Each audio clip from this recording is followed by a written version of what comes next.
नमस्कार, मैं हूँ doctor Sucheta Mudgerikar, senior consultant neurologist, Apollo hospital Ahmedabad. आज है पर्पल डे। ये पर्पल डे क्या होता है? पर्पल डे है एपिलेप्सी का अवेयरनेस बढ़ाने के लिए, एपिलेप्सी के बारे में लोगों को जानकारी देने के लिए एपिलेप्सी का ये पर्पल डे मनाया जाता है। लेकिन एपिलेप्सी क्या है? कितनों को पता है कि एपिलेप्सी क्या है? कई लोग आते हैं हमारे पास, स्ट्रोक आ गया, लेकिन उनको होता है एक खींच आई होती है या मिर्गी का दौरा पड़ता है, तब उनको लगता है कि स्ट्रोक आ गया। स्ट्रोक यानी लकवे का असर अलग बीमारी है, और एपिलेप्सी यानी मिर्गी या वाई जो कहते हैं वो एक अलग बीमारी है। एपिलेप्सी से लोगों के मन में काफ़ी डर रहता है। लोगों को लगता है कि खींच आ गई, यानी जिसको भी खींच आती है वो गिर जाता है, हाथ पांव ध्रुजते हैं, मुंह से फेन आता है, लाल निकलती है, जीभ कट जाती है, कई बार खून आता है मुंह से, पेशाब निकल जाता है, लैट्रिन निकल जाता है। ये सब लोगों को बहुत डरावना भयावह लगता है। लेकिन इससे डरने की बात नहीं है। ये लोगों को, जिनको भी एपिलेप्सी है, उनको आपकी अंडरस्टैंडिंग चाहिए, और वो तभी होगी जब आपको पता चलेगा। जिस चीज़ के बारे में हमें पता नहीं होता है उसके बारे में हमें बड़ा डर लगता है, लेकिन जब आपको पता चलता है कि ये क्या है, तब आपके व्यूज़ काफ़ी बदल सकते हैं। तो देखते हैं एपिलेप्सी क्या है। एपिलेप्सी, जिसको गुजराती में वाई कहते हैं, हिंदी में मिर्गी कहते हैं, फिट्स कहते हैं इंग्लिश में, कि जिनको फिट्स आते हैं उनको एपिलेप्सी है। तो ये है क्या? बेसिकली हमारे ब्रेन का जो फंक्शन है, जैसे अपना हार्ट का एक रिदम होता है, वैसे ब्रेन का भी एक रिदम होता है। रिदम यानी एक लय होती है। उसमें जब भी कोई स्पार्किंग होती है या उसमें अचानक कोई बिगाड़ हो जाता है, टेम्पररी है, तो उसकी जो स्पार्किंग है उसकी वजह से अचानक एक्टिविटी हमारे शरीर की बढ़ सकती है या कम भी हो सकती है। तो इसकी वजह से कई बार लोगों के हाथ ध्रुजते हैं, या एक साइड में आँख फड़कती है, पूरा चेहरा फड़कता है, हाथ में पाँव में कंपन होता है, और बेहोशी हो जाती है, जबकि पूरे ब्रेन में ये फैलता है तब। और कई बार 1-2 मिनट रह के पेशेंट बिल्कुल ठीक हो जाता है, उसे पता भी नहीं रहता कि हुआ क्या। तभी पता चलता है जब लोग, आजू बाजू के लोग उनको कुछ बोलते हैं, कोई चप्पल सुंघा रहा है, कोई पानी डाल रहा है मुंह पे, तभी उनको पता चलता है कि कुछ हुआ। तो ये जो है, ये इसका इलाज क्या है? ये होता क्यों है? ये होता इसलिए है कि जो बिगाड़ होने के कारण है उसके अनेक कारण हैं। हो सकता है जन्म के टाइम ऑक्सीजन कम पड़ गया हो, या फिर किसी को कोई इन्फेक्शन रहा हो, कोई टीबी की गांठ हो, कभी सिस्टी सर्कस का कोई कृमि ब्रेन में पहुंच जाता है, उससे हो सकता है, या पुरानी कोई चोट लगी हो, कोई घाव की वजह से व्रण रहता है, तो उसकी वजह से भी खींच आ सकती है। ये नहीं आए, इसके लिए भी अच्छी दवाइयाँ हैं। आप न्यूरोलॉजिस्ट के पास जाए, डॉक्टर के पास जाए और अपना इलाज कराए। ये जो एपिलेप्सी है उसके लिए आपको ये जानना ज़रूरी है कि एपिलेप्सी खाली जो अभी बताया कि ऐसे हाथ पांव ध्रुजते हैं, बेहोशी होती है, खाली ये एक ही टाइप नहीं है, इसके अनेक प्रकार हैं। कई बार बच्चे बोलते बोलते अचानक खाली 1-2 सेकंड के लिए उनको कुछ पता नहीं चलता है, वो कहीं खो गए ऐसा लगता है, और ये भी एब्सेंट सीजर जो कहते हैं हम, उसका प्रकार हो सकता है। वैसे ही कभी कभी अचानक झटका आना, कोई झटका आके हाथ से वस्तु गिर जाना, ये भी मायोक्लोनिक एपिलेप्सी का प्रकार हो सकता है। कई बार लोगों को नींद में ही आता है। लोगों को लगता है खाली नींद में आता है, दिन में तो नहीं आता, लेकिन ऐसी कोई गारंटी नहीं कि वो दिन में नहीं आएगा। जिनको रात में नींद में आता है उनको दिन में भी आ सकता है। और कई बार अगर ये पार्शल सीजर हो कि थोड़ा सा टाइम उनको खाली अवेयरनेस नहीं रही, या कुछ छोटा अटैक आया, तो टोटली मिस हो जाए, किसी को पता भी नहीं चले। तो ये चीज़ें ऑब्जर्व करना और डॉक्टर्स को बताना आपके लिए ज़रूरी है, जानना कि ये भी मिर्गी का प्रकार हो सकता है। कई बार लोग खाली बोलते हैं कि ऐसे ऐसे देखते रहते हैं, थोड़ा सा खाली लिप्स चबाते हैं या कुछ खा रहे हैं, कुछ पी रहे हैं, ऐसा होता है एकदम नॉर्मल हो जाता है, मुझे क्या हुआ, मुझे कुछ नहीं हुआ। लेकिन ये भी खींच का प्रकार हो सकता है। तो इसके लिए डॉक्टर क्या करेंगे? डॉक्टर पहले देखेंगे कि आप में और कोई खींच के अलावा और कोई नुक्स तो नहीं है, कि कोई साइंस उनको मिलते हैं या और इन्वेस्टिगेशंस की आपको क्या क्या ज़रूरत है। अगर आपको खाली एपिलेप्सी ही है तो वो आपसे बताएंगे कि एक ईईजी करवाएं। ईईजी होता है जैसे हार्ट का ईसीजी होता है, ब्रेन के लिए ईईजी होता है, जो ब्रेन का ग्राफ होता है। इसमें खाली बाहर से इलेक्ट्रोड्स लगाए जाते हैं और ब्रेन की एक्टिविटी रिकॉर्ड की जाती है। उसमें कोई इंजेक्शन नहीं लगता, कुछ नहीं, आपको खाली लेटे रहना है और ग्राफ आधे घंटे के लिए निकलवाना है। इसमें कई बार वो स्पार्किंग हमें दिख जाती है। तो ईईजी एक इन्वेस्टिगेशन है। दूसरा है एमआरआई स्कैन, जो एपिलेप्सी प्रोटोकॉल हम कहते हैं, कि जिसमें हमें दिख जाए कि किस वजह से ये खींच उपड़ रही है। इसमें हमें स्ट्रक्चरल पता चलेगा कि ब्रेन में कोई स्ट्रक्चर में कुछ खराबी है या नहीं, कोई गांठ है, कोई कैल्सिफिकेशन है, कुछ है, तभी हमें वो पता चल जाएगा। तीसरी चीज़ जो डॉक्टर्स बता सकते हैं, ये ब्लड टेस्ट होते हैं। कई बार लोगों को कैल्शियम की कमी होती है, कोई सोडियम की कमी होती है, इसकी वजह से भी उनकी एपिलेप्सी में ज़्यादा खराबी हो सकती है।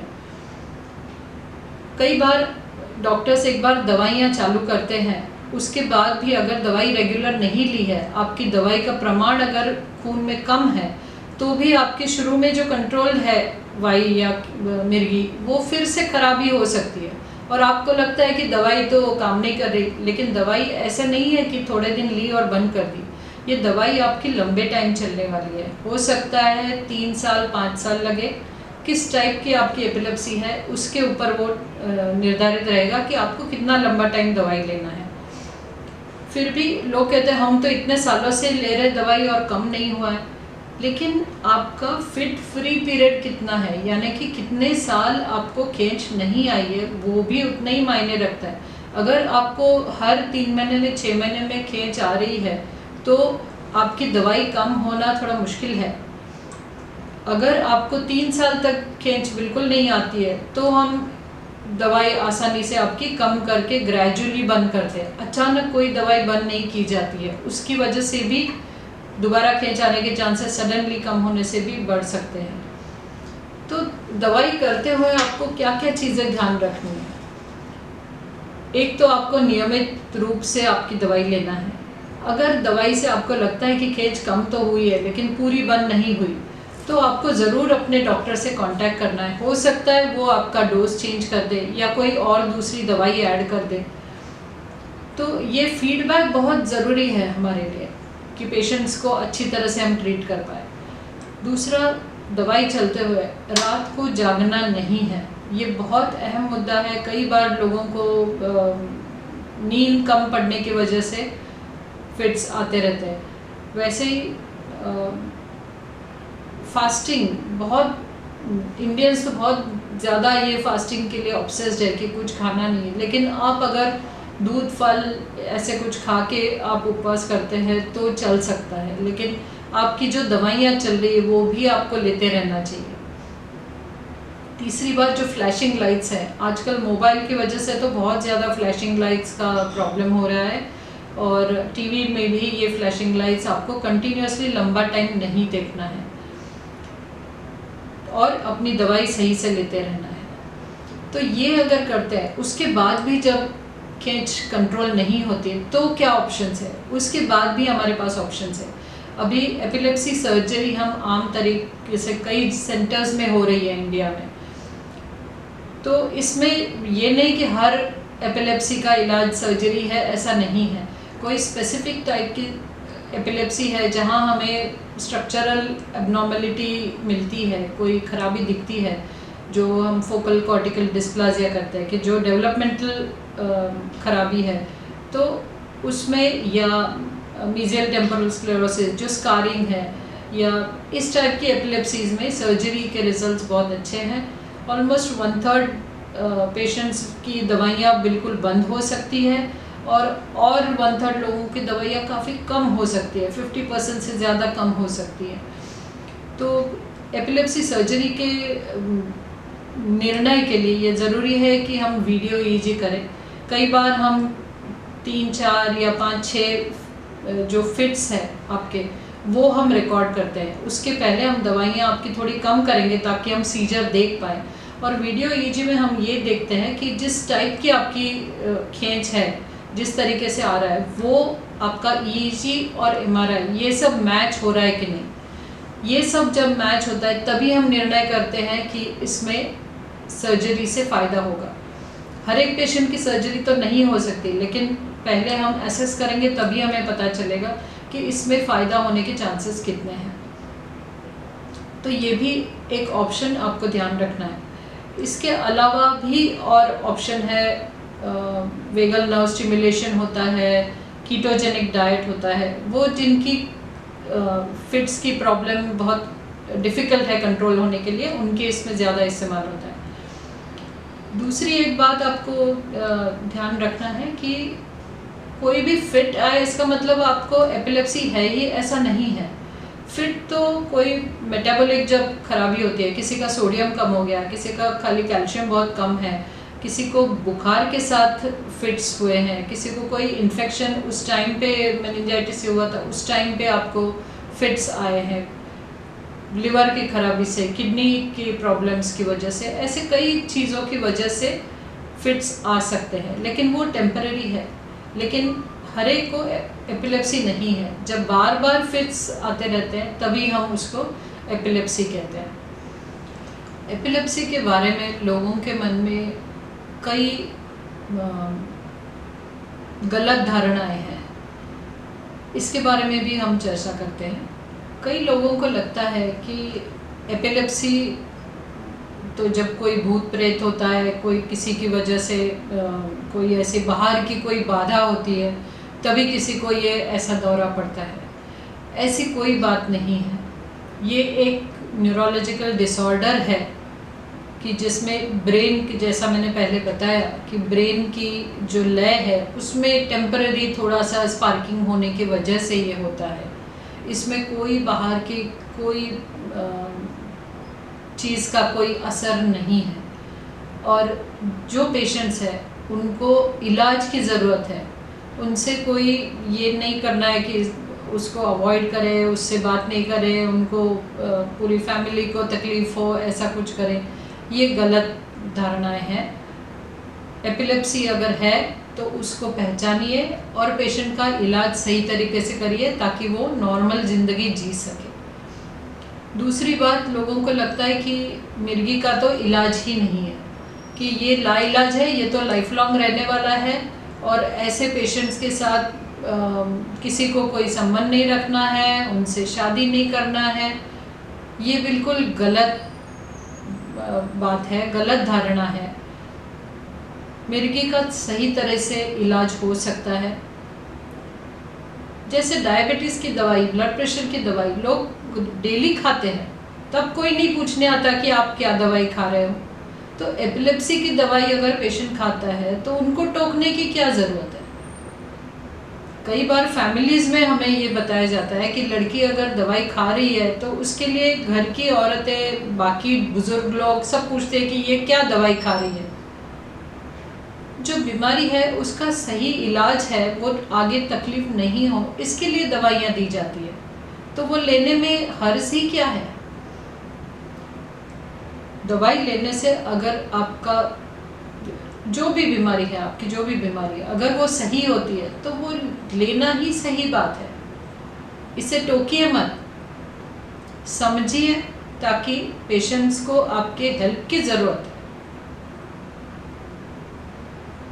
तीसरा ये है, लोगों को लगता है कि अगर किसी को एपिलेप्सी है, किसी लड़की को एपिलेप्सी है या लड़के को है, तो इनकी शादी नहीं हो सकती, वो नॉर्मल लाइफ नहीं जी सकते हैं, उनके बच्चे नहीं हो सकते हैं। तो ये भी एक गलत धारणा है। ये लोग नॉर्मल ज़िंदगी जी सकते हैं, शादी कर सकते हैं, जो मर्ज़ी पढ़ सकते हैं, अपना कारोबार कर सकते हैं। आप जॉन्टी रोड्स को देखिए, इतना बढ़िया वो क्रिकेट खेलता है। ऐसे लोगों के लिए जो बड़े बड़े नाम हैं, जूलियस सीजर था, उसको एपिलेप्सी था, नेपोलियन बोनापार्ट, उनको भी एपिलेप्सी था। तो ये लोग क्या अपना काम नहीं कर रहे थे? कितनी बड़े बड़े काम करके गए वो। तो एपिलेप्सी होने से किसी की काबिलियत कम नहीं होती है। ज़रूर ऐसा लोगों को ये लगता है कि किसी को अगर एपिलेप्सी है तो ये बच्चों में आ जाएगा, ऐसा ज़रूरी नहीं है। एक छोटा परसेंटेज लोग हैं जिनका वारसागत एपिलेप्सी हो सकता है, लेकिन हर टाइप की एपिलेप्सी का ऐसा ये नहीं है। आपको जो भी एपिलेप्सी है इसके बारे में आप जाके अपने न्यूरोलॉजिस्ट से, अपने डॉक्टर से बात करिए, उनसे पूरी बात समझ लें। हो सकता है वो आपकी दवाइयों में कुछ फेरफार करें, क्योंकि ये बहुत ज़रूरी है कि एपिलेप्सी की सारी दवाइयाँ तो प्रेगनेंसी में सेफ नहीं है। खाली कुछ दवाइयाँ हैं जो हम अलाउ करते हैं प्रेगनेंसी में, डोज चेंज करते हैं, तभी अच्छी तरह से नॉर्मल डिलीवरी होने के चांसेस हैं।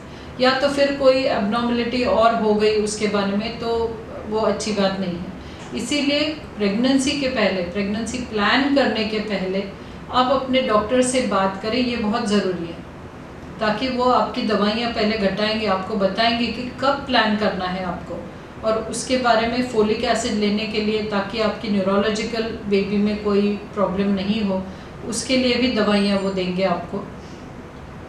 तो हर चीज़ के लिए अगर आपको किसी भी तरह की प्रॉब्लम है तो आप अपने डॉक्टर से खुल के इसके बारे में बात करें।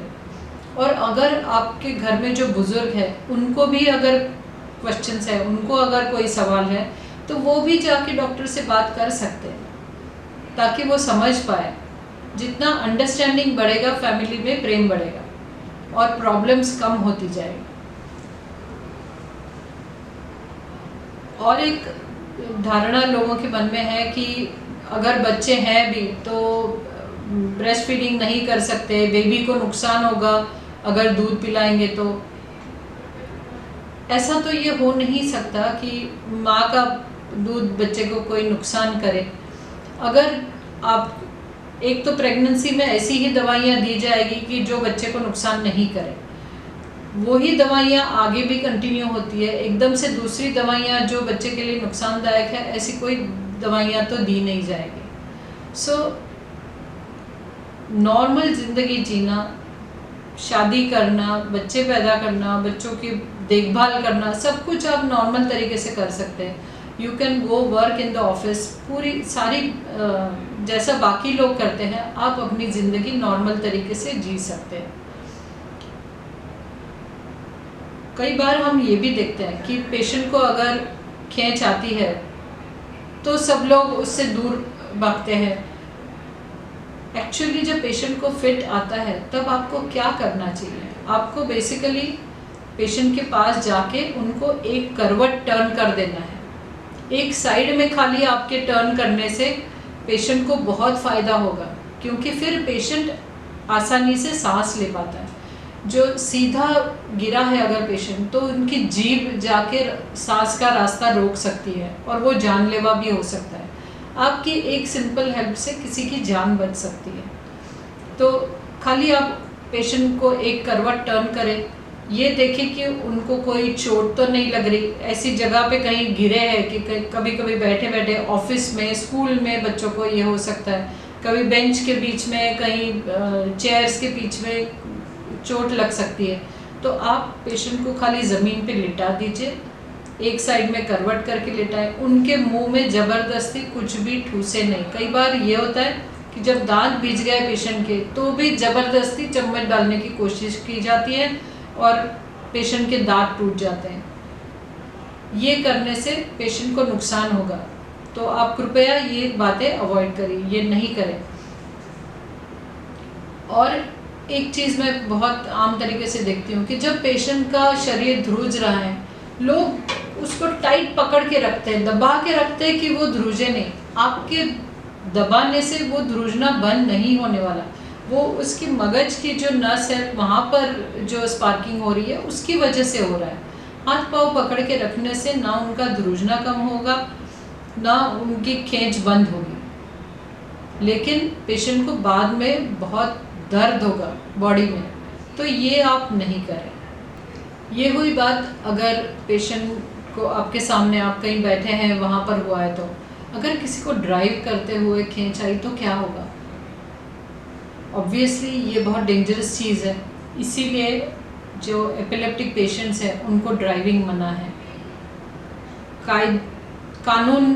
कानूनन ये अभी अलाउ नहीं किया गया है। बाकी कंट्रीज़ में तो लाइसेंस ही रद्द किया जाता है, इंडिया में भी it is illegal, so driving is not allowed. दूसरी बात यह है कि किसी को अगर पहली बार ही ऐसा दौरा आ रहा है या जिनको आया है लेकिन कम हो गया है और अभी 2-4 साल बाद उन्होंने फिर से ड्राइविंग चालू कर दी है, फिर भी ये एक इम्पॉर्टेंट बात है कि अगर उनकी एपिलेप्सी के बारे में जो बाजू में बैठा है उसको अगर पता हो तो वो अवेयरनेस एक रहती है कि कुछ भी थोड़ा सा भी उनको एबनॉर्मल लगा तो वो तुरंत गाड़ी रोकने में आपकी हेल्प कर सकते हैं। लेकिन अगर उनको पता ही नहीं है कि आपको ऐसी कोई बीमारी है तो फिर वो किस तरह आपको हेल्प करेंगे? वो दोनों के लिए जानलेवा हो सकता है। तो ड्राइविंग को अब बड़ा सीरियसली लेना चाहिए कि ड्राइविंग क्यों मना किया गया है। वो आपकी सेफ्टी के लिए है, आपके परिवार की सेफ्टी के लिए है और जिनके साथ भी आप ड्राइव पे जाओगे उनकी सेफ्टी के लिए भी है। वैसे ही रास्ते पे चलने वाले लोगों के लिए भी, आपको अगर फिट आता है तो आपका गाड़ी पे कंट्रोल नहीं रहेगा। फिर अगर किसी को चोट लग गई, किसी को इजा हो गई तो आप कैसे जी पाएंगे उसके बाद वो गिल्ट के साथ? तो एक तो ड्राइविंग मना है लोगों को। दूसरी बात ध्यान रखना है कि कई बार ओपन गैस के साथ भी कई महिलाएं, कई हमारी पेशेंट्स को फायर की वजह से जब खाना पकाते हुए खींच आ जाती है तब वो बड़ा रिस्की हो जाता है। तो ये आपको हमेशा ध्यान रखना है कि कोई साथ में रहे। वहाँ पर आप अकेले ही ये खाना नहीं ये बनाएं और अपनी दवाइयाँ, स्पेशली मॉर्निंग से ही दवाइयाँ आप अपनी रेगुलर लें ताकि ये रिस्क कम हो जाए। लोगों को हम कहते हैं कि ओपन मशीन के साथ भी काम नहीं करें। बहुत ज़्यादा बड़ी हाइट पे जहाँ आपको अकेले कंस्ट्रक्शन वर्कर्स हो या जो टेलीफोन वाले पोल पे चढ़ के काम करते हैं उनके लिए भी ये ज़्यादा खतरे वाली बात हो सकती है। तो ये अवॉइड करें। इसके लिए हम आपकी मदद करेंगे। हम आपको सर्टिफिकेट दे सकते हैं कि ऐसा काम अवॉइड करें और दूसरा कोई लाइट काम करें आप। सेम चीज़ आपको नाइट ड्यूटी के बारे में भी लोगों को बताना पड़ेगा कि जिनकी नाइट ड्यूटी है उनको वो नाइट ड्यूटी अवॉइड करें तो उनका एपिलेप्सी का कंट्रोल बेटर रहेगा। कई लोगों को ऐसा लगता है कि अल्कोहल लेने से उनकी वाई ठीक हो जाती है। ऐसा ही नहीं होता है। अल्कोहल जो रेगुलर अल्कोहल लेते हैं, जो रेगुलर दारू पीने वाले लोग हैं, उनको अल्कोहल विड्रॉल की वजह से खींच आ सकती है। वो एपिलेप्सी नहीं है, लेकिन उनको ऐसा जब भी वो अल्कोहल नहीं लेते 3-4 दिन तो उसके बाद खींच आ सकती है और फिर उनको लगता है कि मैं फिर से पी लेता हूँ तभी ठीक हो जाता। लेकिन एक तो वो एपिलेप्सी नहीं है, वो उसके जो टॉक्सिक है उनको जो आदत पड़ चुकी है, वो अल्कोहल उनको ना मिलने की वजह से ऐसा दौरा पड़ सकता है उनको। दूसरी बात, जब बहुत ज़्यादा पी लेते हैं तो उसकी टॉक्सिसिटी की वजह से भी खींच आ सकते हैं। वैसे ही जो अल्कोहलिक्स हैं उनको और भी कई तकलीफ़ें हो सकती है कि बिकॉज ऑफ ड्रिंकिंग कई बार वो लोग गिर जाते हैं, कहीं चोट लग जाती है, उसकी वजह से भी खींच आ सकती है। कहीं ब्लड कलेक्शन हो सकता है, दिमाग में चोट लगने की वजह से खून जम जाता है वहाँ पर और उसकी वजह से भी खींच आ सकती है। थ्रोम्बोसिस हो सकता है, वीनस साइनस थ्रोम्बोसिस हो सकता है। ये अनेक अलग अलग कारण हैं। जो उनकी इम्यूनिटी कैसी है, कितनी ये है, इन्फेक्शंस होने के चांसेस बढ़ जाते हैं। ये अलग अलग कारण उसके हो सकते हैं, लेकिन अल्कोहल को बढ़ावा देने का कोई कारण नहीं है। सेम थिंग स्मोकिंग के बारे में भी कहूँगी कि स्मोकिंग करने से, तंबाकू खाने से कोई एपिलेप्सी का इलाज नहीं होता है। एपिलेप्सी के इलाज के लिए जो अलग अलग टाइप की दवाइयाँ हैं अनेक दवाइयाँ भी ओवर द ईयर्स हमारे पास अभी कई नई दवाइयाँ भी है, पुरानी भी है जो काफ़ी असरदार है। लेकिन एपिलेप्सी का आपका टाइप कौन सा है उसके हिसाब से हम दवाइयाँ नक्की करते हैं। एक दवाई सबके लिए लागू नहीं होती है, किसी को कोई दवाई से फ़ायदा होगा, किसी को दूसरी टाइप की दवाई से फ़ायदा होगा। वैसे ही कॉम्बिनेशंस भी अलग अलग हैं।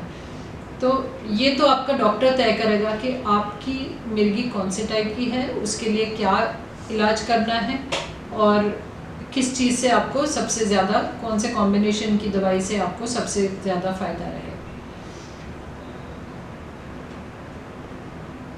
विमेन विथ एपिलेप्सी ये एक बड़ा टॉपिक है जो डिस्कस करना चाहिए। कई बार लड़कियों में ये देखा जाता है कि उनको जो पीरियड्स आते हैं, पीरियड्स के टाइम में इनको मिर्गी की खींच आने के चांसेस बढ़ जाते हैं। ये कोई मानसिक या साइकोलॉजिकल प्रॉब्लम नहीं है, ये उनकी जो हार्मोनल चेंजेस होते हैं। लेडीज़ के शरीर में कई टाइप हार्मोनल चेंजेस होते हैं through out the menstrual cycle, तो इसकी वजह से वो हार्मोन्स की लेवल्स चेंज होने की वजह से खींच आ सकती है। तो इसके लिए हम दूसरे टाइप की दवाइयाँ भी देते हैं कि जो ड्यूरिंग दैट पीरियड आपको लेना है, उतने 4 दिनों में 2 दिन पहले और 3 दिन बाद में आपको दवाई खानी है, ताकि ये आपके पीरियड्स के टाइम खींच आने का चांसेस कम हो जाए।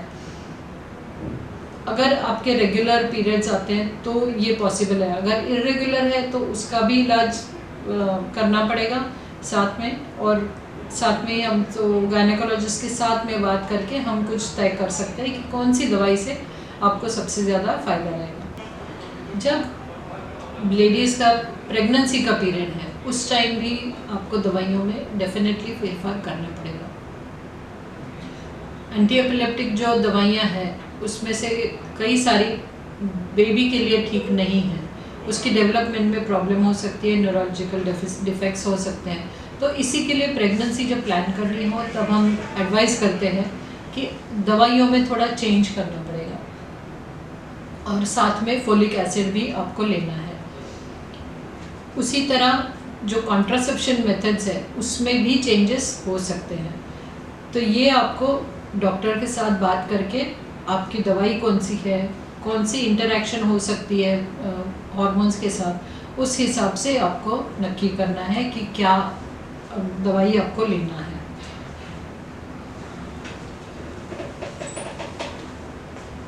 ब्रेस्ट फीडिंग के बारे में हमने ऑलरेडी बात कर ली है। एल्डरली लोगों के लिए भी बात करनी थी कि कई बार सीनियर सिटीजन्स में खींच आ जाती है और इसका कारण किसी को पता नहीं चलता है कि क्यों लाइफ लॉन्ग इतने 70 साल में कभी खींच नहीं है, अब क्यों आई है। कई एल्डरली लोग उनकी बाकी दवाइयाँ भी चलती है, कभी ब्लड प्रेशर की, डायबिटीज़ की, तो कभी उनका शुगर लेवल कम हो सकता है या फिर सोडियम की मात्रा कम हो सकती है, उनके बॉडी में कभी लिवर या किडनी वाली प्रॉब्लम भी रह सकती है, जिसकी वजह से जो रासायनिक सिचुएशन है, कंडीशन है बॉडी की, जो मेटाबॉलिक कंडीशन हम कहते हैं, वो उसमें चेंजेस होने की वजह से भी खींच आ सकती है।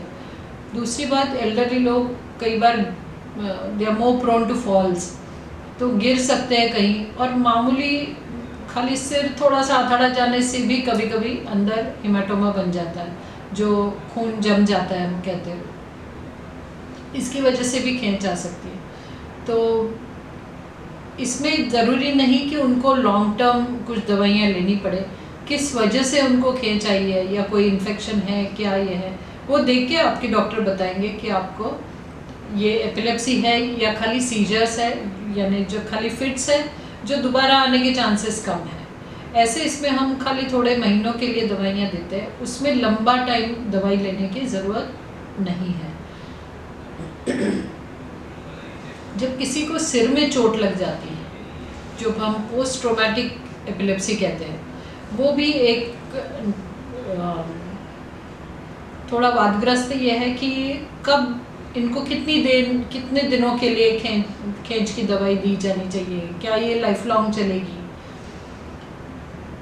जब जब भी चोट लगी है उस टाइम पे अगर उनको फिट्स आए हैं तो हो सकता है कि इनको साल भर के लिए दवाई लेते रहनी पड़ेगी। उस टाइम पे अगर नहीं ये हुआ है, लेकिन कोई स्ट्रक्चरल है डेफिसिट कि उस टाइम पे सिर में अंदर चोट लग गई है, ब्रेन में कंट्यूजन हुआ है, हिमरेज हुआ है, तो भी हम 6 महीने के लिए तो देंगे दवाई और फिर डिसाइड करेंगे कि आगे और देने की ज़रूरत है या नहीं है, या उनको उतने टाइम में खींच आई है या नहीं। कभी कभी बच्चों में बुखार के साथ फिट्स आ जाती है और ये भी ज़रूरी नहीं कि हर बार इसके लिए उनको एंटी कन्वर्जन मेडिकेशन को देना पड़े। इसमें हमको खाली ये देखना है कि बच्चे का बुखार एकदम अचानक बहुत ज़्यादा बढ़ न जाए।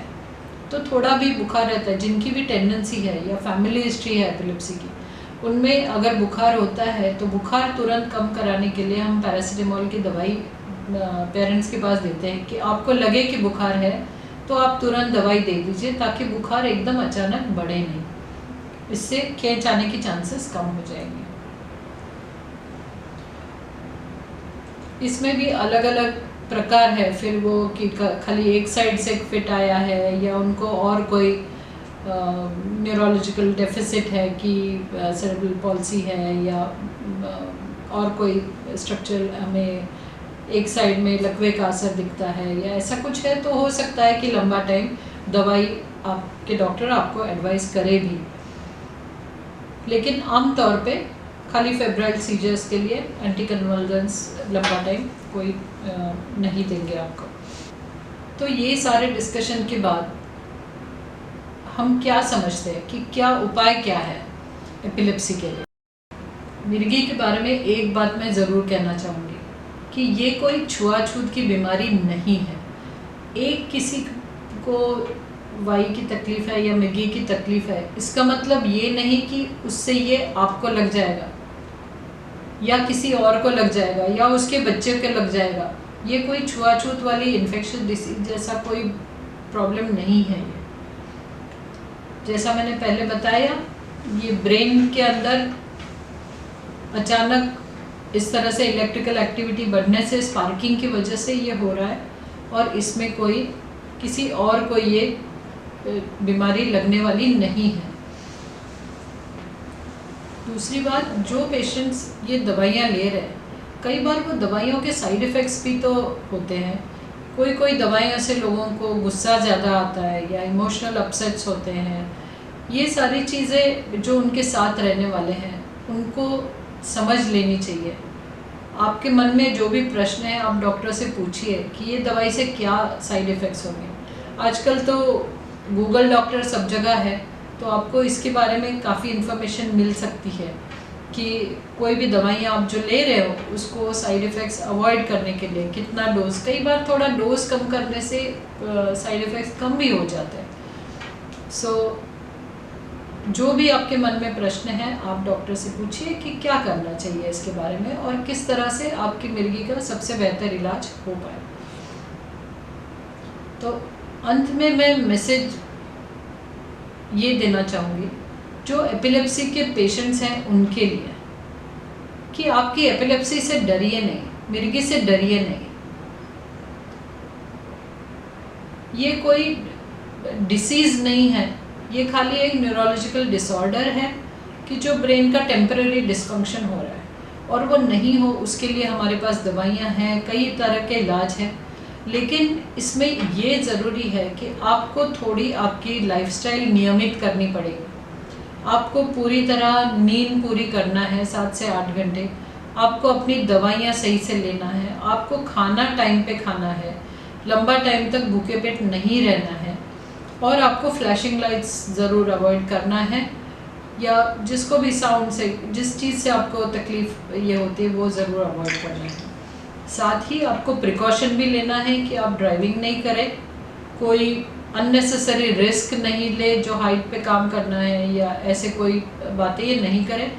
और बेस्ट ये रहेगा कि अगर आप एक एपिलेप्सी का कार्ड देते हैं हम पेशेंट्स को, जिसमें जैसा डायबिटिक्स अपना कार्ड लेके चलते हैं, तो उसमें खाली आपका नाम रहेगा कि आपकी ये एपिलेप्सी की तकलीफ़ है, आपके डॉक्टर कौन है और आपकी दवाइयाँ क्या चल रही हैं, ये ज़रूर उसमें मेंशन रहना चाहिए, ताकि जो भी आपका ट्रीटमेंट करे, अगर आपको खींच कहीं भी आ जाता है तो जो भी ट्रीटमेंट करने वाले डॉक्टर के पास ले जाते हैं उनको ये इलाज करने के लिए बहुत सहायता मिल जाएगी। जो एपिलेप्सी के पेशेंट्स नहीं हैं उनके लिए और उनके केयर टेकर्स के लिए भी मैं कुछ मैसेज देना चाहूँगी कि चीज़ वही है, आप एपिलेप्सी से डरिए नहीं। ये छुआछूत की बीमारी नहीं है, ना ही इससे पेशेंट की तुरंत पेशेंट को अचानक कुछ होने वाला है, अभी डेथ हो जाएगी, ऐसा कुछ वो नहीं है। अगर खींच आती है तो कई बार मैं देखती हूँ कि पेशेंट को फिट आ रहा है और वहाँ पर लेडीज़ बैठ के रो रहे पहले ज़ोर से। पहले पेशेंट की हेल्प तो करिए। इसी तरह आपको ध्यान देना है कि पेशेंट अगर है उसको वाई, तो आपको ध्यान रखना है कि वो दवाई टाइम से ले रहा है कि नहीं, खाना टाइम से खा रहा है कि नहीं, नींद उनकी पूरी रह रही है कि नहीं। चौथा, उनको कायम टोकना नहीं है कि ये कोई अपाहिज नहीं है। उनको अगर पढ़ना है, जो भी काम करना है, आप उनको ज़रूर उत्तेजन दीजिए कि ये जो चाहे वो अचीव कर सकते हैं, खाली उनको लाइफस्टाइल थोड़ी नियमित रखनी है। एपिलेप्सी है तो जो मर्जी वो पढ़ सकते हैं, काम कर सकते हैं। कई बार लोगों को लगता है कि एपिलेप्सी वाला पेशेंट मंदबुद्धि होगा, ऐसा नहीं है बिल्कुल। खाली कुछ पेशेंट जिनके अगर उनकी मिर्गी इतनी सीवियर है कि उनको बार बार खींच आ रही है, बचपन से आ रही है और फिर उनकी ग्रोथ पे अफेक्ट हो रहा है, तो ही इससे नुकसान हो सकता है। Otherwise, they are all completely normal and they can lead absolutely normal life.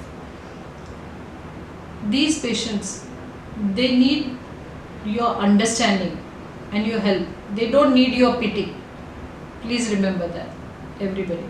And help them, and let us celebrate this Purple Day with a motto that let's get rid of the taboo. ये इसका epilepsy का जो main taboo है कि ये एक सामाजिक दाग माना जाता है, उसको हम हटाएं ताकि एपिलेप्सी की अवेयरनेस बढ़े, लोग ज़्यादातर आगे आए कि हाँ मुझे एपिलेप्सी है, मुझे इलाज कर चाहिए।